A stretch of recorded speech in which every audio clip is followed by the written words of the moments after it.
The grand hall of the Valenti Imperium fell silent when Marcus Cole remained standing. Every dignitary, every noble, every servant had already pressed their foreheads to the cold obsidian floor. The ceremony demanded it. The ascension of High Queen Seraphine to her mother's throne required absolute submission from all present. Yet one figure stood upright among the sea of prostrated bodies, his worn diplomatic uniform, a stark contrast to the crystalline splendor surrounding him. "The human refuses," hissed Lord Vaethrin from his position on the floor, his silver eyes blazing with fury. "Remove him." 4 Imperial guards materialized from the shadows, their ceremonial blades already drawn. Marcus didn't move. His gaze remained fixed on the throne where Seraphine sat, her expression unreadable behind the traditional veil of sovereignty. "Wait." Her voice cut through the tension like a blade through silk. The guards froze mid-step. Marcus had spent 3 years on Valanthi Prime as Earth's junior cultural attaché, a position that amounted to little more than a glorified secretary. He'd learned their customs, their histories, their intricate dance of honor and submission. He knew what kneeling meant here: acknowledgement of biological inferiority, acceptance of one's place in the natural hierarchy beneath the Valanthi. Humanity had signed the submission clause to gain trade access. Every human representative before him had knelt. "You stand before your queen," Seraphine said, her voice carrying the weight of centuries of tradition. "Explain yourself, human." "With respect, your majesty, I cannot kneel." Marcus kept his voice steady, though his heart hammered against his ribs. "My people signed a trade agreement.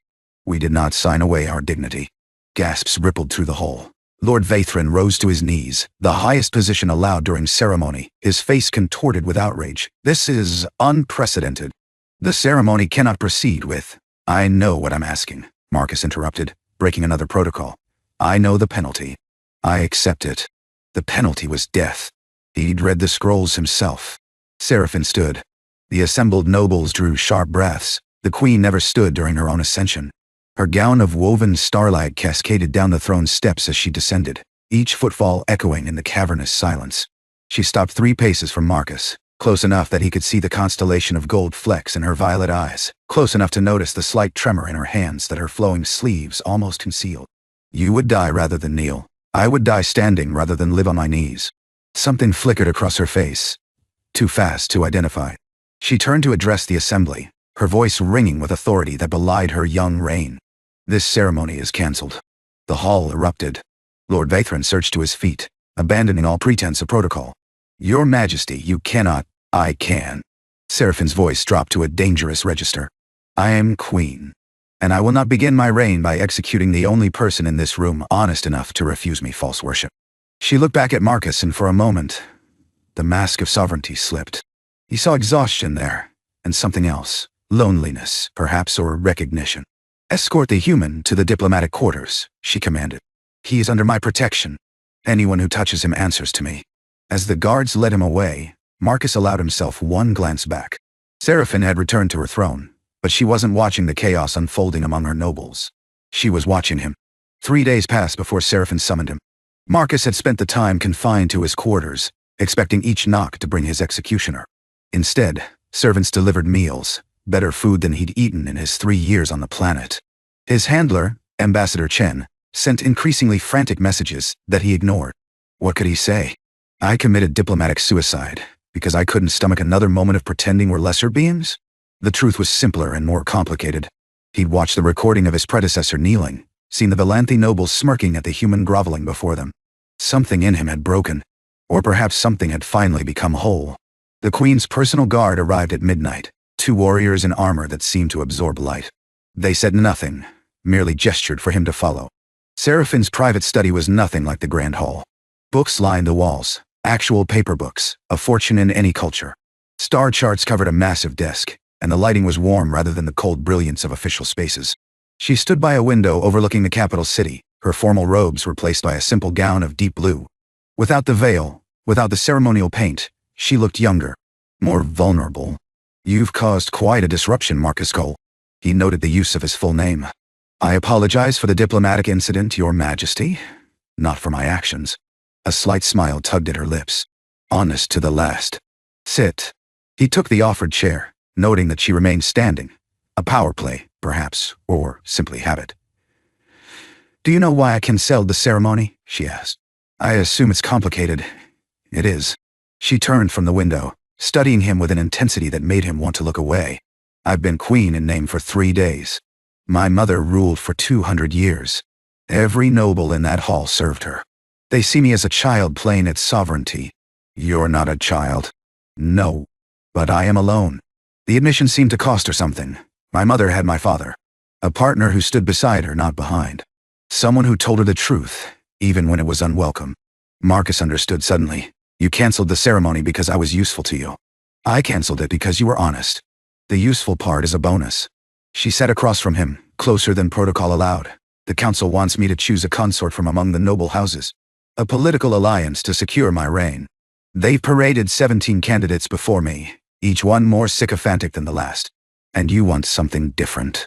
I want someone who won't kneel, who won't perform submission while plotting my downfall. Her violet eyes locked with his. I want someone who would rather die standing.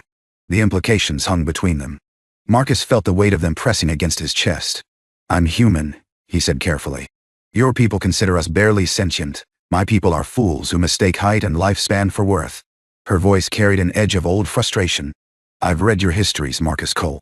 Your people have existed for a fraction of our time, yet you've created art that moves me, philosophy that challenges me, and individuals who would defy an empire on principle. One individual, who may simply be suicidal. Are you? The question cut deeper than she knew. Marcus thought of Earth, of the sister he'd lost to the colony collapse on Titan, of the career he'd abandoned because he couldn't stomach another day of watching humanity bow and scrape for scraps. No, he said finally. I just stopped caring about survival more than self-respect. Seraphin nodded slowly. Then we understand each other. I'm offering you a position, Marcus Cole. Official advisor to the crown. You would attend all council sessions. You would have access to my private study. You would tell me the truth. Always, even when I don't want to hear it. Your nobles will revolt. My nobles will learn that my reign operates differently from my mother's. She extended her hand, not in the Valenthi manner of subordinity. Greeting, but palm up, the gesture of equals. What do you say? Marcus looked at her hand, at the vulnerability she was showing him. She was gambling her reign on a human she'd met once, betting that her instinct about him was correct. He'd spent his whole life being underestimated. He'd spent 3 years watching his species be dismissed as cosmic newcomers, barely worth noticing. Here's a queen offering him a seat at the table. He took her hand. Her skin was cooler than a human's, her grip surprisingly strong. I'll tell you the truth, he said. Even when it makes you angry. I'm counting on it. The council meeting dissolved into chaos within minutes. This is an outrage. Lord Vathrin slammed his fist against the ancient council table, cracking the polished stone. You place a human? A human? In the advisor's seat? A position held by the greatest minds of our civilization for 10,000 years? Seraphin remained seated, her expression calm. The position was vacant. I filled it. With vermin. Another noble spat. Lady Thesserine, Marcus recalled, sister to one of the failed consort candidates. Your mother would be ashamed. My mother is dead. Seraphin's voice didn't waver. And I will not be lectured on shame by those who plotted her assassination. The accusation landed like a physical blow. Several nobles went pale. Lord Vathrin's jaw tightened. Marcus watched from his new seat at the Queen's right hand, cataloging reactions. 3 months in his new position had taught him much about Valenthi court politics. The factions, the feuds, the ancient grievances dressed up as honor. He'd learned to read the subtle shifts in posture, the meaningful silences. He'd also learned that someone on this council was actively working to undermine Seraphin's reign. You go too far, Your Majesty, Lord Vathrin said quietly. Accusations without evidence. I have evidence. Seraphin produced a data crystal, placing it on the table. Communication records between this council and the Orthani Collective, discussing terms for my removal in exchange for territorial concessions. The silence that followed was absolute. Not all of you, of course, Seraphin continued. Some of you are simply ambitious, some are merely cowardly, but 3 of you committed treason, and you know who you are. Marcus saw it a moment before it happened, Lord Vathrin's hand moving toward the ceremonial blade at his hip. He was out of his chair before conscious thought engaged, placing himself between the blade and Seraphin. The blade bit into his shoulder, pain blooming hot and immediate. He didn't cry out. Marcus! Seraphin was on her feet, guards flooding the chamber. Lord Vathrin was wrestled to the ground, still screaming something about honor and bloodlines. Marcus pressed his hand to the wound, feeling blood, red blood, so different from Valenthi silver, seep between his fingers. It's not deep. You threw yourself in front of a blade for me. Seraphine's voice cracked. You impossible, stupid brave. She stopped herself, visibly wrestling for composure as the guards awaited orders. I told you I'd tell you the truth, Marcus managed, swaying slightly. The truth is, I couldn't let him hurt you. Seraphine caught him as his knees buckled, her arms surprisingly strong. Medical team now. She looked down at him, and her mask of sovereignty had shattered completely. Fear. Anger. Something else. Something she quickly buried. Don't you dare die, Marcus Cole. I forbid it. Can't refuse a royal command, he murmured, and let the darkness take him. He woke in the royal medical suite, sunlight streaming through windows that overlooked the palace gardens. His shoulder burned, but the pain was manageable. Valanthi medical technology was advanced enough to knit human flesh. Seraphine sat beside his bed, her hand wrapped around his. She'd been crying. He could see the dried tracks of silver tears on her cheeks. She was asleep, her head resting on the edge of his mattress. Marcus didn't move. He watched her breathe. This powerful, lonely woman who'd canceled her own coronation for a stranger, who'd defied her entire court for an alien she barely knew. He was in trouble. Deep trouble. The kind that didn't end well for junior diplomatic attaches who fell for queens. You're awake. Seraphine's eyes opened, catching him watching her. She didn't let go of his hand. The physicians say you'll recover fully. You're fortunate the blade missed the major vessels. Fortunate, he agreed, or well-trained. I did spend a year in Earth's diplomatic protection corps. You never mentioned that. You never asked. She laughed, her real laugh, surprised out of her. You're impossible, so I've been told. They stayed like that for a moment, her hand in his, something unspoken building in the silence between them. Then Seraphine straightened, composing herself. Vathrin has been executed. His co-conspirators await trial. You saved my life, Marcus. The debt cannot be repaid. I didn't do it for repayment. I know. She reached out, her fingers brushing his cheek in a gesture that was decidedly not professional. That's why it matters. The coronation took place 3 months later, in the same grand hall where Marcus had refused to kneel. Much had changed. The traitorous nobles were gone, their seats filled by younger voices, reform-minded progressives who saw Seraphine not as a child queen, but as a visionary. The human presence in the Valanthi court had expanded. 3 additional diplomatic staff, actual negotiators rather than glorified secretaries. Earth status in galactic politics had shifted, subtly but meaningfully. Marcus stood at the Queen's right hand, his advisor's robe bearing the marks of his office. The scar on his shoulder had healed clean, a reminder of the night everything changed. Citizens of the Imperium, Seraphine's voice rang through the hall, broadcast across 100 worlds. We gather to mark, not an end, but a beginning.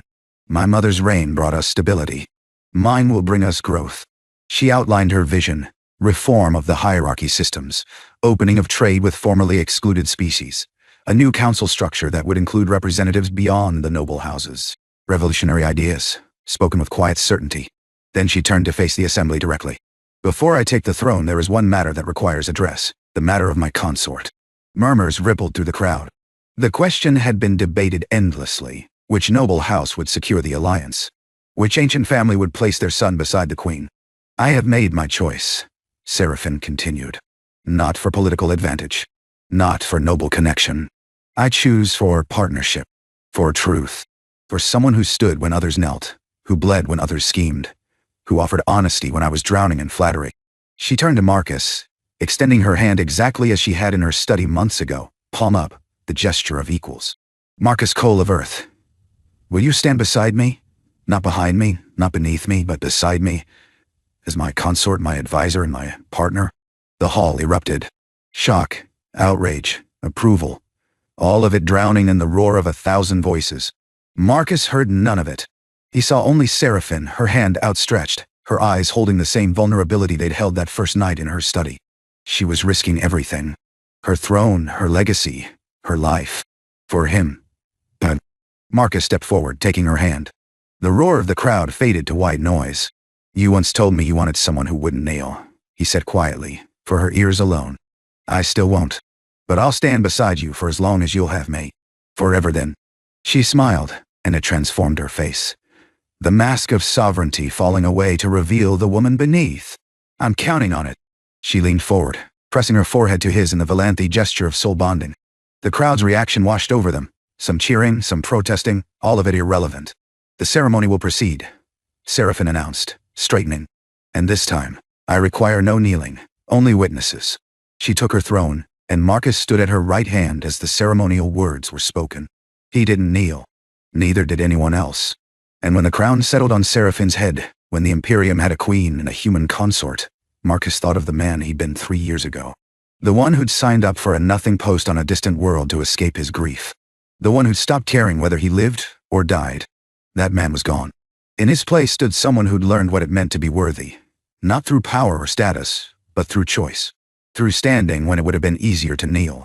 Seraphin's hand found his, her cool fingers intertwining with his warm ones. "Thank you," she whispered. "For what?" "For refusing to kneel in my ceremony." A smile played at her lips. "I rather think I got the better end of that bargain." Marcus squeezed her hand, watching the sun set through the great windows of the hall, painting the Valanthes sky in shades of gold and violet. "So did I,"